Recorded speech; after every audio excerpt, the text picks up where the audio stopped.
Ihr habt gerade einen K.O.-Schlag einstecken müssen. Es gab eine Niederlage oder einen Rückschlag. Ich zeige euch hier, wie ihr damit umgehen könnt. Bleibt dran!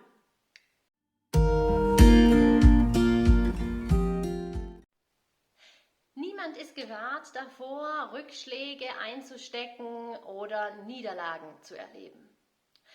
Das heißt zum Beispiel, ihr habt euch beworben und den Job nicht bekommen. Es gab mehrere Bewerber und jemand anderes wurde bevorzugt. Euch wurde gesagt, ihr seid nicht geeignet dafür. Oder im Privaten, ihr hattet eine Aussprache mit Freunden, mit einer Freundin, mit einem guten Freund. Die Aussprache ist nicht so gut gelaufen. Vielleicht gab es nicht die gewünschte Versöhnung oder ihr habt euch nicht verstanden gefühlt. Oder aber ihr hattet eine Erwartung an euch oder eine Erwartung an andere und die wurde enttäuscht. Das heißt, ihr habt da einen Rückschlag oder eine Niederlage eingesteckt. Wichtig ist, Niederlagen, Rückschläge gehören dazu und ihr müsst lernen, damit umzugehen, sonst tut ihr euch selber keinen Gefallen, weil es euch einfach immer mal wieder über den Weg laufen wird.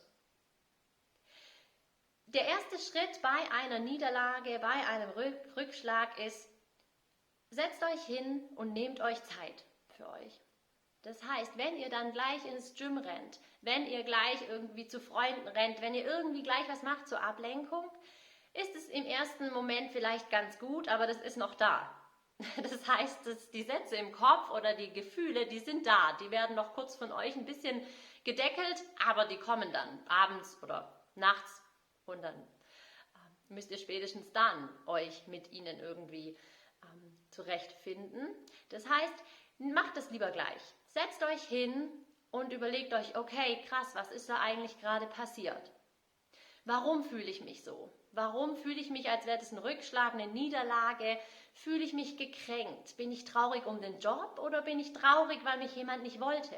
Weil ich mich nicht gut genug fühle oder weil mir jemand quasi gesagt hat, dass ich nicht gut genug für einen Job bin? Um was geht es? Was fühlt ihr? Und was ist das, was am meisten an euch kratzt? Wir haben ja alles so eine Achillessehne oder wo wir wissen, okay, da sind wir vielleicht empfindlicher als andere. Ich verlinke euch hier nochmal die Glaubenssätze. Das ist so eine Achillessehne. Das heißt, da einfach, wenn ihr da getriggert werdet, macht es mit euch viel mehr als jetzt mit jemand anderem.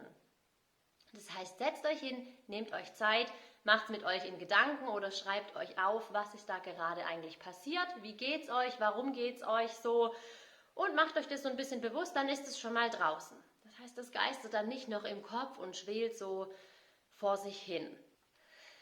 Dann schmeißt ein Verwöhnprogramm. Das heißt, leckt eure Wunden, es ist blöd gelaufen, aber es ist so. Kümmert euch jetzt um euch.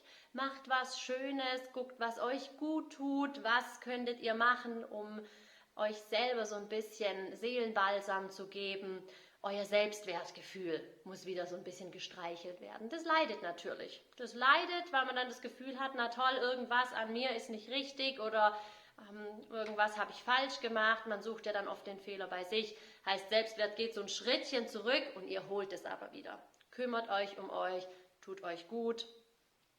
Wenn ihr das getan habt, macht euch danach so ein bisschen Gedanken drüber, was war eigentlich das Positive dran? Und es gibt immer irgendetwas Positives an der Sache. Das heißt, der Job wäre super gigantischer Verdienst, aber halt leider 150 Kilometer weiter entfernt.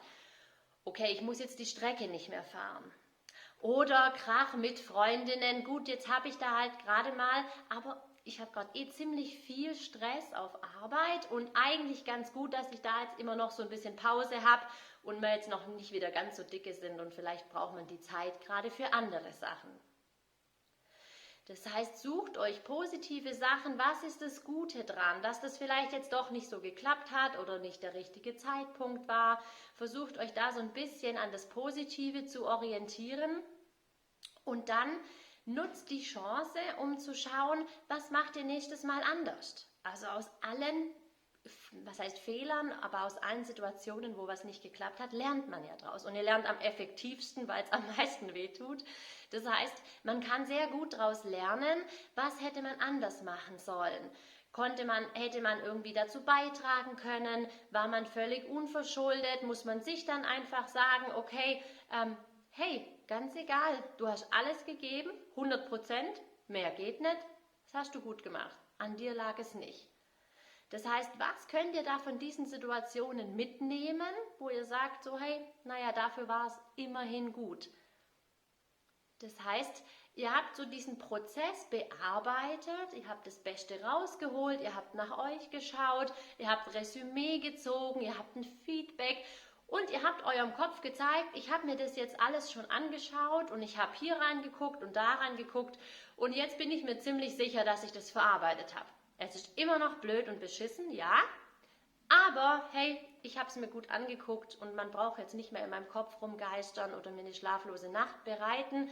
Es ist ärgerlich, aber ich habe mich damit jetzt arrangiert, weil ich daran gearbeitet habe. Das heißt, aktiv habt ihr dazu beigetragen, was zu verarbeiten. Ihr habt euch nicht einfach nur abgelenkt und seid dann abends ins Bett und habt gehofft, dass das Gefühl einfach über den nächsten Tag verschwunden ist. Gut gemacht, ihr habt euch selber geholfen. Okay, wenn euch das Video gefallen hat, liked doch mein Video, abonniert meinen Kanal. Ich freue mich, von euch zu hören und wir sehen uns beim nächsten Mal. Ciao!